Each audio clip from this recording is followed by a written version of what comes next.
Welcome, you are on the right channel. Endurance was not known for her beauty, nor was she known for kindness or even a gentle spirit. In the village of Ukata, where tales traveled faster than the harmattan wind and reputations clung to people like wet clothes, Endurance had a name that needed no introduction. Her tongue, sharp and quick, had reduced grown men to silence and sent eager suitors retreating with bruised pride. She was the woman whose words could cut through ego like a machete through ripe plantain, and no one dared cross her without first saying a prayer. It wasn't that Endurance hated men. She simply had no patience for foolishness, flattery, or the mindless expectations of a culture that insisted every woman must bend herself into a submissive smile before earning love. Her younger siblings, MMA and Oak, had all been married off, living quietly in nearby compounds, raising children and bowing before in-laws. Her parents, Pa'aji and Mama Ifeoma, had long grown tired of pleading, cajoling, or praying for her to change. "You will grow old alone," Mama Ifeoma would say, pounding yam with extra force when the conversation turned sour. "A woman without a husband is like soup without salt." Endurance would shrug. "Then let me be saltless. I'm not dying for anyone's approval." And that was that. No matter how many times her father sighed deeply or her mother wept after yet another matchmaking effort failed, Endurance remained the same, bold, blunt, and unapologetically herself. "She will learn the hard way," the village women whispered as they gathered by the stream or waited their turn at the grinding stone. When old age comes and no child calls her mother, she will wish she had listened. Still, Endurance walked with her head held high, basket of cassava on her head, wrapper tied firm at her waist, and pride tucked behind her lips. Nothing moved her. Not the whispers, not the pity, not even the loneliness that occasionally crept in during quiet nights. That was, until the stranger arrived. His name was Gabriel, tall, dark-skinned with shoulders broad like the village gate. He had the kind of smile that could melt butter, and a calmness that seemed foreign in a world so loud. He came from Umuse, a neighboring town known for trade, and his mission was simple: to buy palm oil and yams in bulk for his growing business. Word spread quickly that a gentleman from the city had come to Ukata, and as expected, many young women dusted off their finest wrappers and fetched water from the cleanest stream. But Gabriel wasn't interested in the ones who giggled at the sight of him or offered him extra pieces of meat during market day. He had already seen someone who didn't try to impress him, someone who didn't even look his way. She was sitting under the old mango tree beside her father's compound, peeling cassava with practiced hands. Her wrapper was plain, her face was bare, and her brows were furrowed, not in thought, but in irritation. When Gabriel greeted her with a cheerful good afternoon, she didn't even lift her head. She hissed. He laughed. And that was the beginning. From that day, Gabriel made excuses to return to Ukata. Once a week turned into twice, then 3 times. Each time, he claimed he needed more oil or extra yams. But his visits always ended in the same place, under the mango tree, or by the grinding stone, or near the goat shed where Endurance often worked. He tried to talk to her. Sometimes he complimented her skills. Other times, he just asked questions about her day. But Endurance gave him no peace. "Is this how you disturb every girl you see?" she snapped once, her eyes narrowing with suspicion. Gabriel chuckled. "Only the ones who hiss at me." Still, he returned undeterred.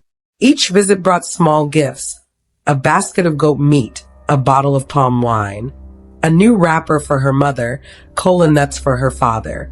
His charm was subtle, never loud or boastful. He helped fetch firewood without being asked. He played with the neighborhood children, laughing with them as if he belonged. People began to notice. One afternoon, Pa'aji called him aside. "You seem like a fine young man, but my daughter is different." She will insult you into the grave. Why do you keep coming?" Gabriel smiled and replied, "She just needs someone who sees beyond the bark. There's fruit in that tree, I'm sure." The old man shook his head, muttering, "Young people and their stubbornness." But something strange was beginning to happen. At first, Endurance would hiss and walk away when she saw Gabriel. Then her hiss turned into a sigh. After a while, she no longer insulted him. She merely rolled her eyes or gave sarcastic replies. Soon, her words turned playful, sharp still, but less venomous. One day, as she pounded yam near the kitchen, Gabriel approached and offered to take a turn.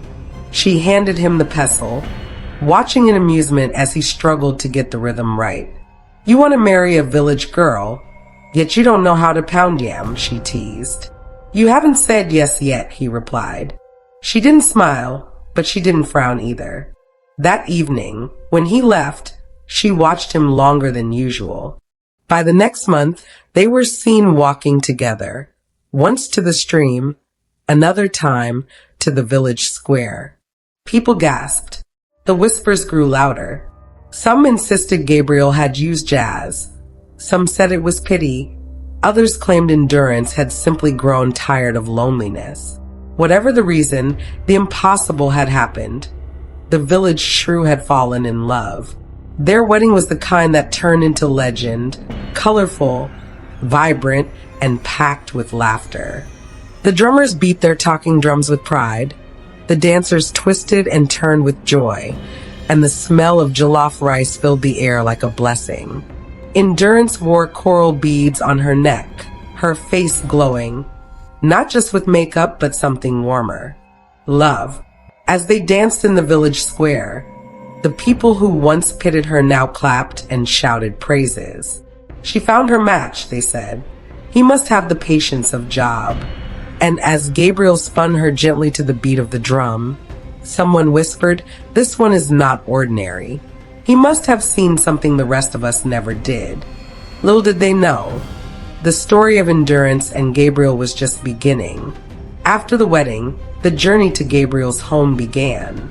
The sun was still high in the sky as they left the village, rice grains stuck in Endurance's braided hair and her lips tight from forcing smiles all day. The car hummed smoothly down the dusty road, the air outside shimmering with heat. Inside the car, silence held them for a while until it didn't. They had barely passed the final compound on the outskirts when Gabriel suddenly pulled over. Without saying a word, he stepped out of the car, opened the trunk, retrieved a small cutlass, and headed towards a patch of overgrown grass by the roadside. Endurance frowned. "What in the name of our ancestors are you doing?" Gabriel replied casually as he began slicing at the grass, "I want to spread grass on the highway." "For what now?" "You want to start a garden in the middle of the road." "No," he said, eyes on his task. "I just feel like doing it." That was all it took. "What kind of nonsense is that? You feel like cutting grass in the sun, wearing a suit on our wedding day." "Why are you shouting?" he asked calmly. "Because you're acting mad, Gabriel." "And if I am mad, didn't you vow to love me in sickness and in health? Don't use wedding vows to justify madness." What followed was a 30-minute back and forth filled with sarcasm, eye-rolling, and raised voices that startled a passing goat.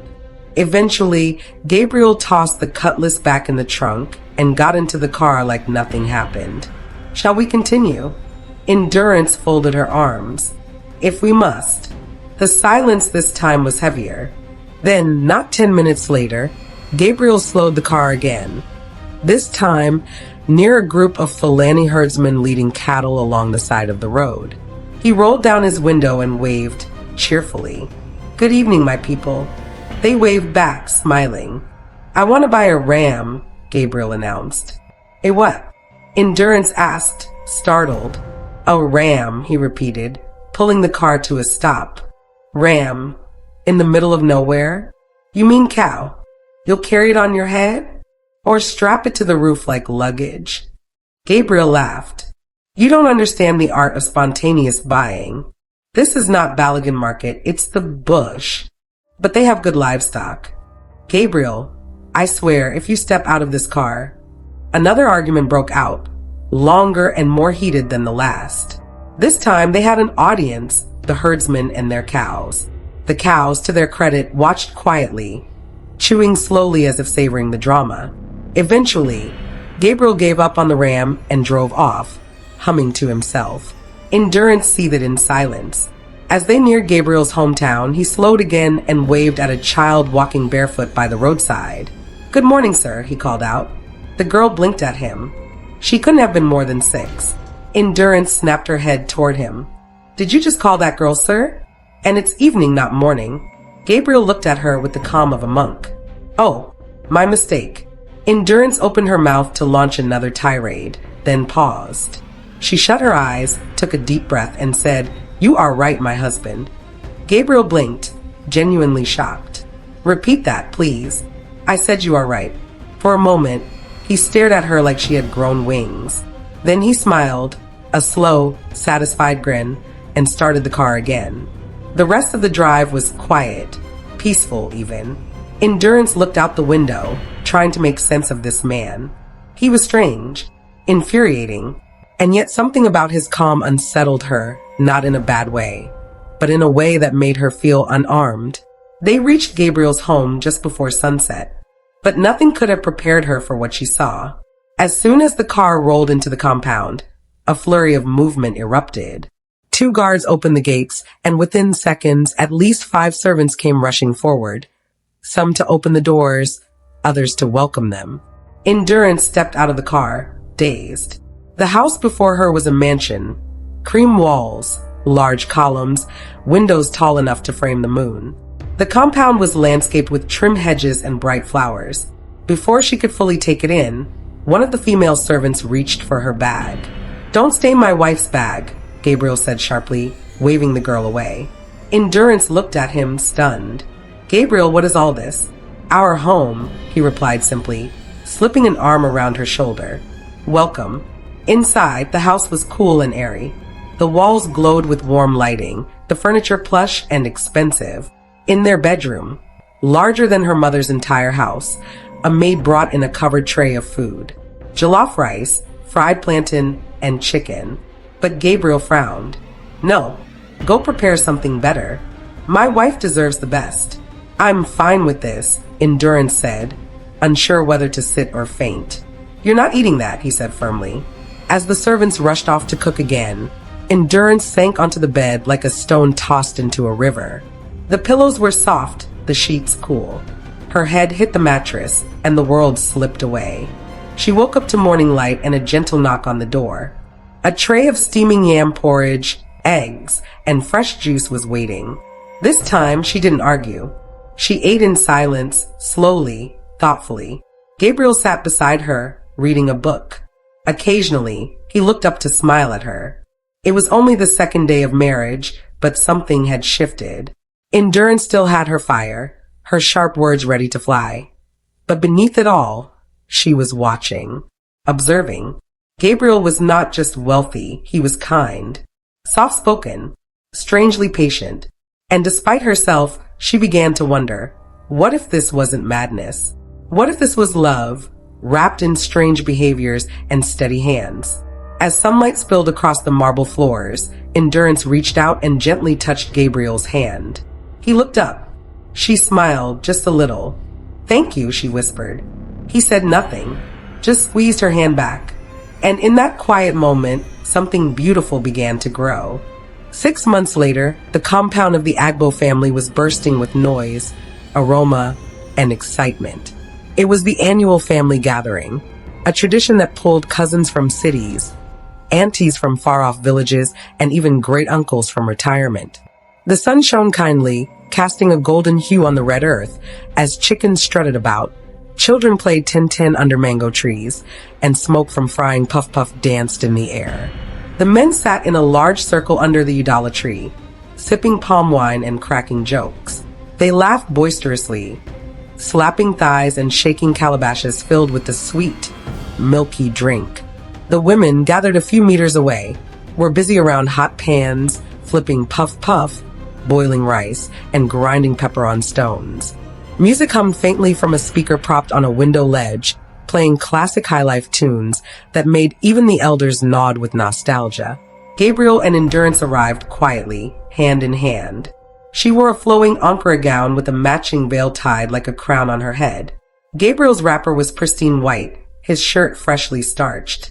Their entrance caused a subtle shift in the atmosphere. Conversations dipped, glances turned, whispers flowed. Yeah, someone muttered, not quietly enough. He married the village tiger. Another snorted. He dey act happy, but who knows what he dey see inside house. But Gabriel just smiled and took his seat among the men. Endurance greeted the elders with a slight bow and joined the women. Soon, a man with a mischievous grin raised his calabash and shouted, "Let's spice things up. Let's test how much control we men still have at home." Everyone laughed. "Let's call our wives," he continued, "and see who will respond first. No shouting. Just send a small boy to call her. Let's see whose woman still listens." The men roared with approval. One by one, they took turns. The first man beckoned a young boy and whispered, "Go and tell my wife that I'm calling her." Minutes later, the boy returned with the message. She said she's busy with stew. Laughter erupted. The second man tried. The boy came back, scratching his head. She said she'll come later. Later, the others jeered. By the time it got to Gabriel's turn, a hush fell. They were all eager to see what would happen. Gabriel smiled calmly and whispered to a little girl nearby, "Please tell Endurance I'm calling her." The tension in the air was thick. Eyebrows raised. A few men chuckled, expecting a thunderstorm. But then gasps. Endurance appeared within minutes, walking toward them with poise and elegance. Her veil danced in the breeze, and her presence demanded silence. She stopped beside Gabriel, looked into his eyes, and said sweetly, "Darling, I am here." The compound fell completely still. Gabriel, beaming, said, "Remove that veil. I want to see your face." She laughed. A soft, joyful sound that held no trace of the woman they used to fear. With slow grace, she untied the veil and let it fall around her shoulders. Her face glowed with peace and pride. "I only called because I missed your beautiful face," Gabriel said, reaching to gently touch her hand. She leaned forward and gave him a small kiss on the forehead, then walked back to the women. The other men sat as if thunder had struck. It was not just that she came, it was how she came.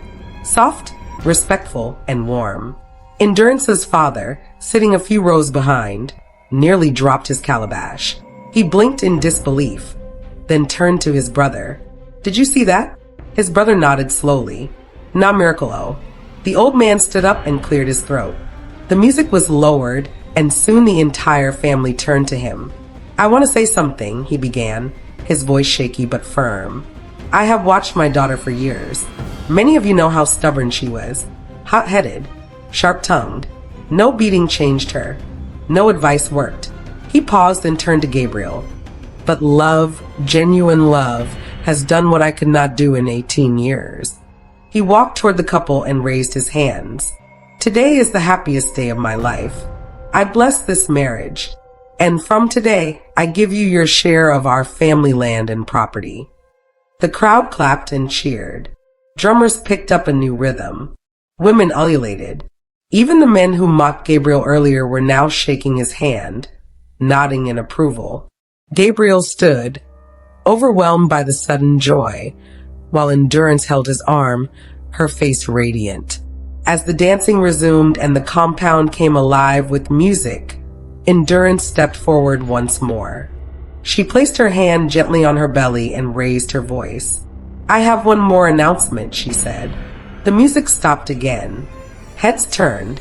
"I'm expecting." It took a moment for the words to sink in. Then came the explosion. Screams, laughter, claps. Women ran to hug her. Men raised their calabashes. A group of children began dancing on the spot. The once cold village hearts were now warm with admiration. Endurance, our daughter. Endurance, the lioness turned queen. That night, Gabriel sat by the fire with his arm around his wife. They watched the elders dance and the children play under the moonlight. The transformation was complete. not just in endurance, but in the hearts of everyone who had once judged them. As stars lit the sky and the drums echoed across the land, one thing became clear. Endurance, the woman once feared for her fire, had become the queen of their hearts, not by force, but by love. Thanks for watching. Please like, subscribe, comment, and share.